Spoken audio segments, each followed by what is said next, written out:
जय सीताराम। मैं हूं डॉक्टर राजकुमार शास्त्री। बहुत स्वागत है आप सभी का और आप मेरे साथ देख रहे हैं भाग्योदय। आज से पितृपक्ष शुरू हो चुके हैं। आज पूर्णिमा और प्रतिपदा का श्राद्ध है। आज श्राद्ध कर्म से जुड़े कुछ जरूरी बातें मैं आपको बताने जा रहा हूं। श्राद्ध कर्म से ही पितृ प्रसन्न होते हैं। श्राद्ध हेतु मिट्टी के बर्तन में पकाए गए चावल में दूध और तिल को मिश्रित करके सपिंडन कर्म किया जाता है। पिंड का अर्थ शरीर होता है। ब्रह्मवैवर्त पुराण में लिखा है कि प्रत्येक गृहस्थ परिवार को चाहिए कि देवताओं को प्रसन्न करने से पहले वह अपने पितृ देवताओं को प्रसन्न करे। ज्योतिष शास्त्र की यदि हम बात करते हैं तो जन्म कुंडली में अनेकों प्रकार के दोष होते हैं। जन्म कुंडली के अनेक दोषों में से पितृ दोष को सबसे जटिल माना गया है।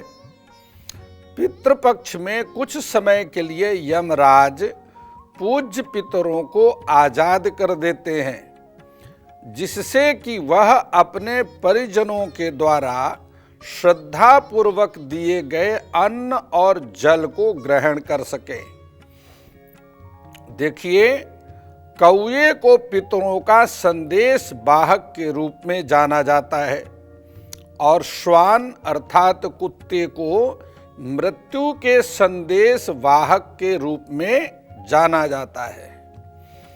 पुत्र आदि परिजनों के द्वारा दिए गए अन्न जल आदि को ग्रहण करने के लिए पितृ देवता कौए के स्वरूप में निश्चित समय पर घर परिवार के मध्य में आते हैं और यदि उन्हें श्राद्ध नहीं मिलता है तो वह रुष्ट हो जाते हैं और अपने वंशजों को संतान और धनहीन हो जाने का श्राप दे करके चले जाते हैं। इसलिए श्राद्ध का प्रथम भाग गऊ, श्वान और कौए के लिए अवश्य निकालना चाहिए।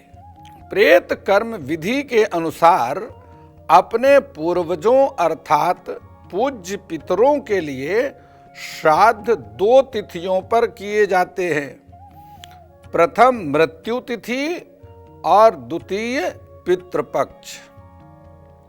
जिस मास की जिस तिथि को उनकी स्वर्ग यात्रा हुई है अथवा जिस तिथि को उनका अग्निदाह संस्कार हुआ है, वर्ष में उनका उसी तिथि को एकोदिष्ट श्राद्ध किया जाता है। एकोदिष्ट श्राद्ध में पितर की संतुष्टि के लिए एक ही पिंडदान किया जाता है और एक ही ब्राह्मण को भोजन कराया जाता है।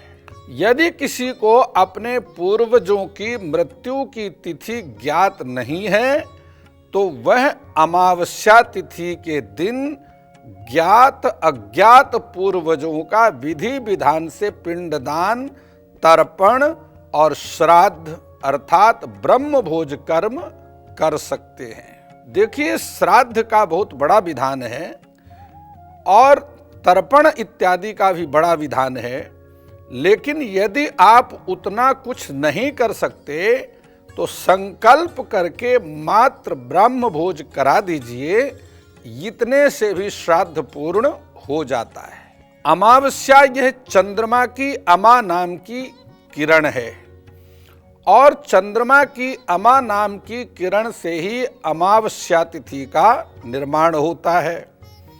अमावस्या तिथि के अमांत में सूर्य और चंद्रमा दोनों ही एक ही राशि के एक ही अंश एक ही कला विकला में आ जाते हैं। अमावस्या तिथि पर किया गया तर्पण 15 दिन के बराबर होता है, अर्थात 15 दिन जो नित्य तर्पण करने का विधान है वह मात्र अमावस्या में किए गए तर्पण से उस फल की प्राप्ति हो जाती है। परिवार, व्यवसाय तथा आजीविका में विशेष उन्नति प्रदान करता है अमावस्या में जो भी तर्पण और दान किया जाता है। यदि परिवार के किसी सदस्य की अकाल मृत्यु हुई है तो पितृदोष निवारण के लिए शास्त्रीय विधि से उसकी आत्मा की शांति के लिए किसी पवित्र तीर्थ स्थान पर श्राद्ध कर्म करना चाहिए। बद्रीनाथ में जाकर के ब्रह्म सरोवर में, ब्रह्म कुंड में अथवा गया जी में जाकर के श्राद्ध कर सकते हैं, अथवा किन्हीं आदरणीय सुयोग कर्मनिष्ठ ब्राह्मण शरीर के द्वारा श्रीमद् भागवत महापुराण की कथा भी अपने पूर्वजों की आत्म शांति के लिए करवा सकते हैं। निगम कल्प तरोरुगलितम फलम शुकमुखादमृतं द्रव संयुतम पिबत भागवतम रसमालयम मुहुरहो रसिका भुवि भावुका। शास्त्रकार कहते हैं कि इससे विशेष पुण्य की प्राप्ति होती है और ऐसा करने से परिवार में अशांति, वंश वृद्धि में रुकावट, आकस्मिक बीमारी, असाध्य रोग, धन की बचत का ना होना, समस्त सुख सुविधाओं के होते हुए भी मन का असंतुष्ट रहना आदि आदि परेशानियों से छुटकारा मिल जाता है। आप सभी का भाग्योदय हो और पितृ देवताओं की कृपा आप सब पर हमेशा बनी रहे, इसी कामना के साथ आप मुझे दीजिए इजाज़त। सादर नमस्कार।